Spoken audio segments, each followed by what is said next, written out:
Bonsoir à tous, je suis très heureux de vous retrouver ce soir pour un nouveau numéro de Capital. Au programme ce soir, nous allons nous intéresser au monde des jeux d'argent, un marché qui connaît une énorme croissance chez nous en France.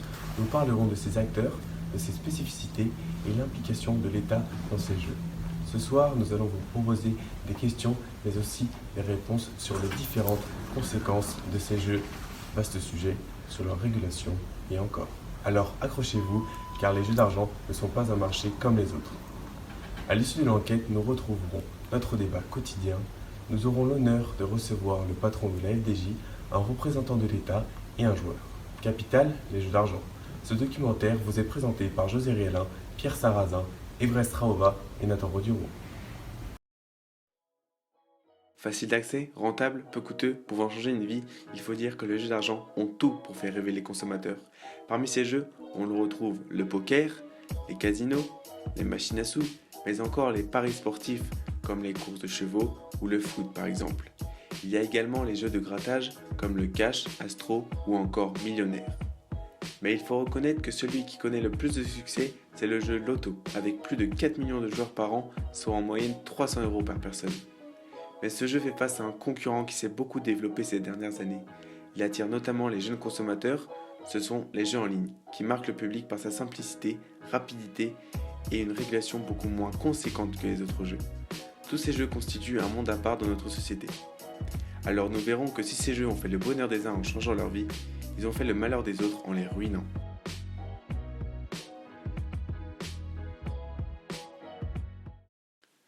Mais pour mieux faire connaissance avec le monde des jeux d'argent, regardons son histoire issue de l'ancienne Mésopotamie, 3000 ans avant Jésus-Christ. Ces jeux commencent avec des bâtons, des pierres, qui leur servaient à prédire l'avenir. Dans ces jeux, qui de base n'étaient que purs jeux de hasard, voit l'entrée de l'argent, pour cause, un écart trop important entre les pauvres et les riches. Au début, ce sont les plus riches qui ont l'opportunité de jouer en mettant de l'argent et en y voyant la possibilité de s'enrichir encore plus. Les plus démunis, eux, jouent alors juste pour le jeu, en s'amusant avec de fausses pièces fabriquées. Et c'est à la Renaissance que les différents gouvernements trouvent en ces jeux un moyen pratique et raisonnable de s'enrichir.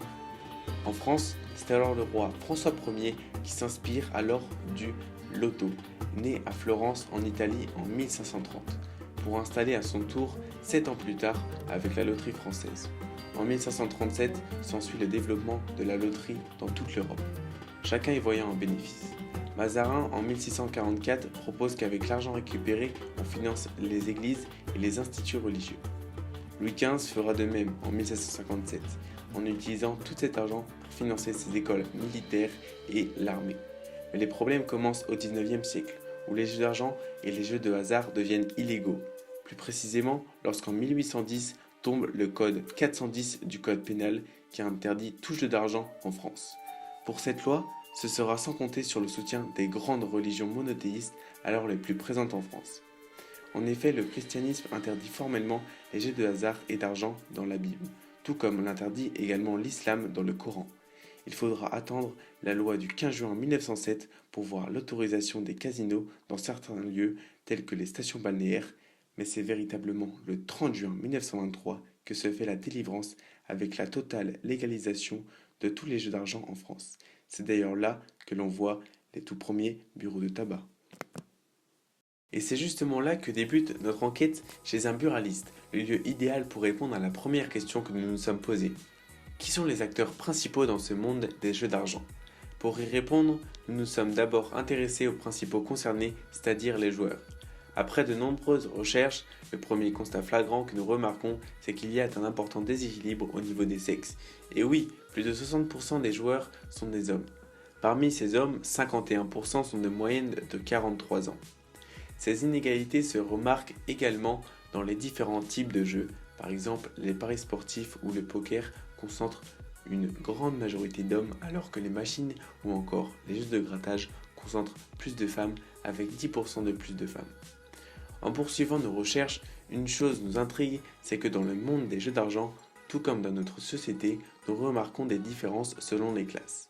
C'est-à-dire qu'en fonction des classes sociales, les joueurs vont jouer à de différents jeux dans de différents lieux. Effectivement, prenons l'exemple d'un ouvrier, ce dernier sera retrouvé facilement dans un bureau de tabac, en jouant aux jeux qui s'y trouvent. alors qu'un cadre sera plus présent dans un casino ou salle de poker. Quant aux plus jeunes, nous les retrouverons plus facilement à jouer en ligne. On constate donc que chez ces acteurs majeurs qui sont les joueurs, il y a beaucoup de diversité. Malheureusement, cela ne reste pas sans conséquences. Et oui, les conséquences des jeux d'argent sont nombreuses chez les joueurs. Le premier et le plus fréquent, c'est bien les problèmes financiers que cela entraîne. Miser de l'argent peut provoquer des pertes de revenus, une diminution de l'argent épargné et des dettes. Le cas de surendettement revient souvent, ce qui entraîne de nombreuses familles dans des situations de précarité. Ensuite, il y a le problème de la retraite sociale. Le fait de jouer provoque fréquemment une situation où les proches du joueur diminuent progressivement les contacts qu'ils entretiennent avec l'extérieur. La retraite sociale est une stratégie de survie car de cette façon, la famille ne s'expose pas de montrer aux autres ses difficultés. En effet, la honte ressentie et la peur d'être stigmatisé empêchent les personnes de parler. L'autonomie et l'équilibre de la famille sont ainsi sacrifiés au profit d'un équilibre précaire du système familial. Les joueurs peuvent aussi avoir une perte de confiance, c'est-à-dire que de par l'attitude du joueur, un climat de non-confiance s'installe. Rendez-vous manqué, promesses non tenues ou encore absence de réponse aux besoins affectifs. Les conséquences sont nombreuses, mais il y en a qui sont certes rares mais très graves. C'est ceux qui entraînent au suicide et aux violences physiques. C'est d'ailleurs pour cela qu'il est vivement recommandé de faire appel auprès de secours professionnels. Les conséquences sont alarmantes et tristes. Alors, nous avons tenté de comprendre les raisons pour lesquelles les joueurs sont intéressés par ces jeux. Et les raisons que nous avons recueillies sont différentes les unes des autres. La raison qui nous est revenue le plus souvent, qui est celle de l'argent gagné, procuré rapidement et facilement. Puis on retrouve en seconde position le plaisir, le fait de s'évader et de se vider la tête. Mais encore les sensations fortes avec la probabilité de gagner ou perdre. Il y a pour certains la convivialité, pour d'autres un moyen de vaincre le stress et les soucis externes. Nous avons ensuite décidé de nous orienter vers les deux autres acteurs clés de ces jeux, l'État, dont nous verrons son rôle important par la suite, et les sociétés qui mettent en place ces jeux. La plupart sont des sociétés privées. Ce sont donc eux les grands metteurs en scène. Parmi eux, nous retrouvons la FDJ, PMU, les casinos, Betclic, ces sociétés qui, on peut le dire, sont des industries créatrices de richesses car toutes ces sociétés réunies procurent 44 milliards d'euros par an, dont 5,7 milliards taxés par l'État. Le constat de ce chiffre d'affaires est affolant. Le monde des jeux d'argent prend une ampleur immense. Parmi ces acteurs, il y en a un qui devient très populaire, c'est le cas des jeux en ligne. Ils sont issus de sociétés parfois même illégales en France. Ils sont incontrôlables, provenant de toute la Terre, ils font rêver les consommateurs, surtout que ces derniers sont difficilement régulés par l'État. En poursuivant notre enquête, nous constatons que ce marché des jeux d'argent présente de nombreuses spécificités. Parmi ces spécificités, certaines sont critiques comme les différentes triches qu'il existe ou encore, nous le verrons, une présence de la mafia. Nos recherches nous ont poussé à nous intéresser à ces triches.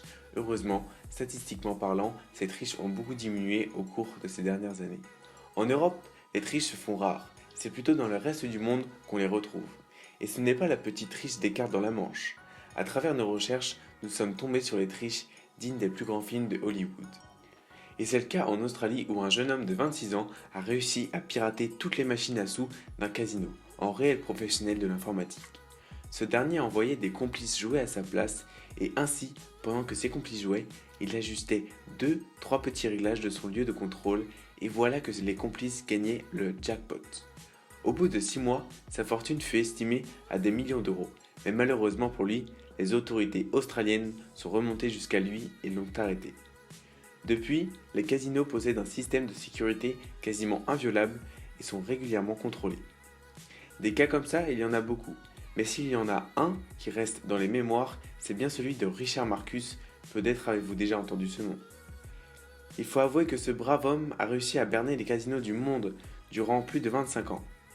Étant au départ un joueur talentueux et un véritable amateur de jeux de casino, Richard Marcus devient croupier dans divers casinos de Las Vegas.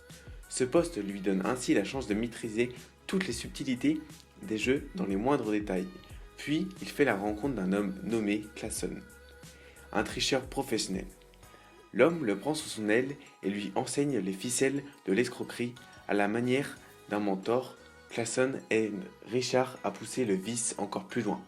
Il lui demande de créer de nouvelles techniques de triche. Après plus de 25 ans de triche et 5 millions de dollars d'escroquerie, M. Marquis finit par être démasqué et emprisonné. Ces histoires font partie du côté sombre des jeux d'argent, marqué aussi par le monde de la mafia, experte de l'argent facile et qui a trouvé en les jeux d'argent un moyen facile de s'en procurer. En effet, les établissements de jeux d'argent, et plus particulièrement les casinos, servent à la mafia pour blanchir de l'argent sale. Les activités de jeux illégaux comprennent le jeu clandestin, les paris sportifs et les casinos. Les casinos suscitent beaucoup d'intérêt de la grande criminalité organisée grâce à une opération typique de blanchiment d'argent qui consiste à acheter une quantité importante de jetons payés cash et à se les faire rembourser ensuite avec de l'argent propre, liquide ou scriptural. Le nombre de casinos s'accroît à un rythme important partout dans le monde. La mafia prend part à l'organisation de jeux clandestins séparés en deux branches, le système de paris illégaux et les maisons de jeux clandestines. Ces maisons ont toujours existé, dans les zones urbaines, à l'arrière de certains commerces, restaurants ou petits ateliers dirigés par la mafia. L'un des plus grands casinos de Las Vegas, le Mirage, a été condamné par la commission des jeux pour avoir omis de transmettre 15 000 formulaires CTR, Currency Transaction Reports, concernant des transferts. Ce casino a finalement été obligé de payer 5 millions de dollars, la plus forte amende jamais infligée à un casino. Les autorités envisagent de réglementer le secteur pour limiter la pénétration des capitaux criminels, mais pour l'instant, on déplore l'absence de mesures efficaces. Les spécificités de ce marché ne sont pas que négatives, au contraire, elles sont aussi créatrices de richesses. Il faut savoir que la FDJ est propriétaire de la plupart des jeux d'argent en France et appartient à 72% à l'État. Son chiffre d'affaires est de 3,4 milliards d'euros en 2018, ce qui représente 1% du budget de l'État. Le PMU, le Paris Mutuel Urbain, se procure un chiffre d'affaires de 8,1 milliards d'euros en 2018, dont 5,9 soit 72,8% du chiffre d'affaires ont été reversés aux gagnants sous forme de gains.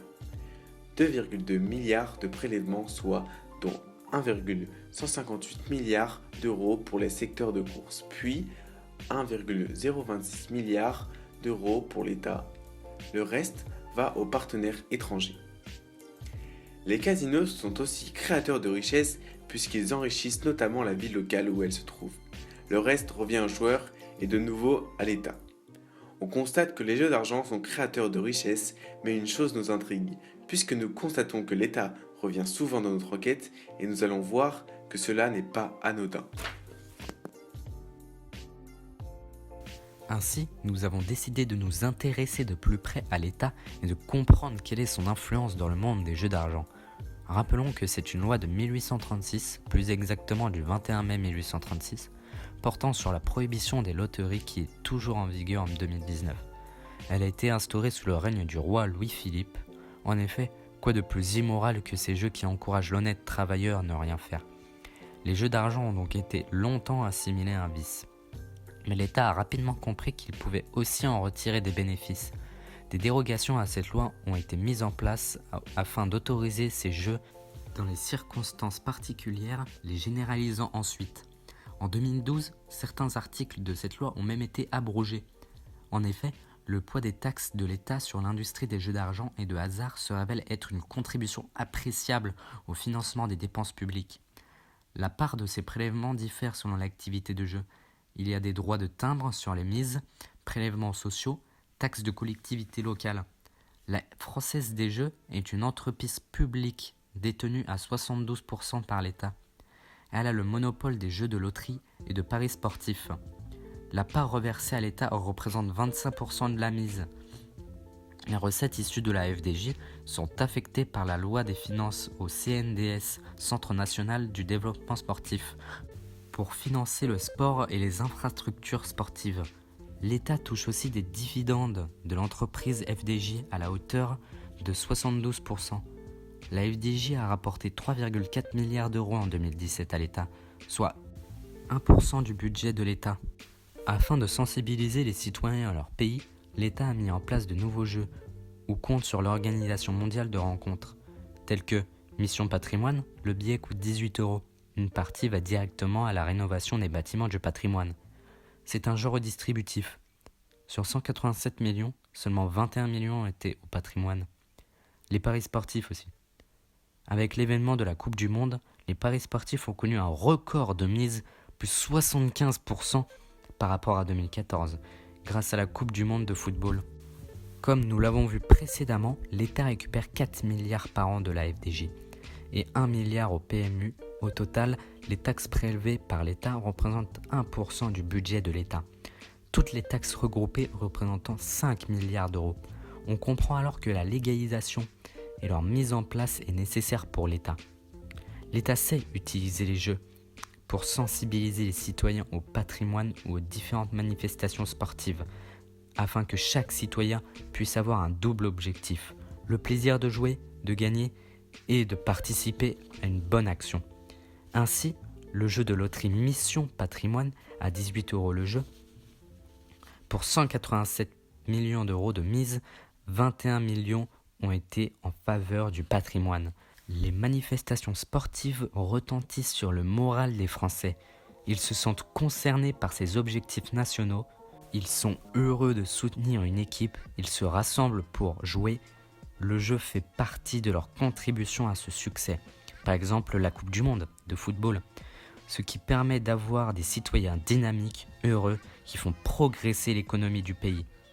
Les jeux en ligne sont placés sous le contrôle de l'autorité de régulation des jeux en ligne, Argel, créée par la loi du 12 mai 2010, qui publie la liste des opérateurs agréés. L'État prélève 5,7% des mises pour les paris sportifs en ligne et 1,8% cercles de jeux en ligne. L'État se rend vite compte des problèmes dus aux jeux en ligne, via Internet, où les jeux étrangers sont dominants. Les joueurs jouant sur des sites étrangers, apport de gains plus élevés, échappent à la législation française. Et les risques d'addiction et de mise sont plus élevés. Mais moins d'argent rentre dans les caisses de l'État. Malgré cela, cette année, les paris sportifs ont progressé de 25%, nourris par le développement en ligne et les grands événements sportifs. L'État non seulement autorise mais encourage par la publicité. Internet, la télé, les magazines à jouer, sans réellement évoquer les risques qui sont de plus en plus importants. Ces jeux sont utiles à tous, aux citoyens pour le plaisir et le gain que cela peut procurer à l'État pour le fonctionnement du pays. Mais tout cela à quel prix ? Ne devons-nous pas aborder davantage cette activité afin qu'elle ne devienne pas nocive socialement ? Pour conclure, au cours de notre travail personnel encadré, nous nous sommes intéressés à pourquoi le marché des jeux d'argent en France n'est pas comme les autres. Nous avons donc principalement constaté que l'État français était le principal bénéficiaire de ce marché des jeux de hasard, principalement par le biais de la FDJ dont les principaux fonctionnaires. Ce travail personnel encadré nous a permis de découvrir le sujet des jeux d'argent qui est un sujet très vaste et intéressant. Les problématiques sur les jeux d'argent sont nombreuses.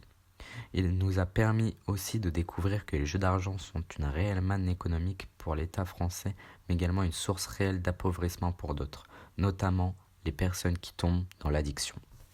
Nous avons donc pensé qu'un sujet sur l'addiction pouvait être approfondi et compléter notre travail personnel encadré.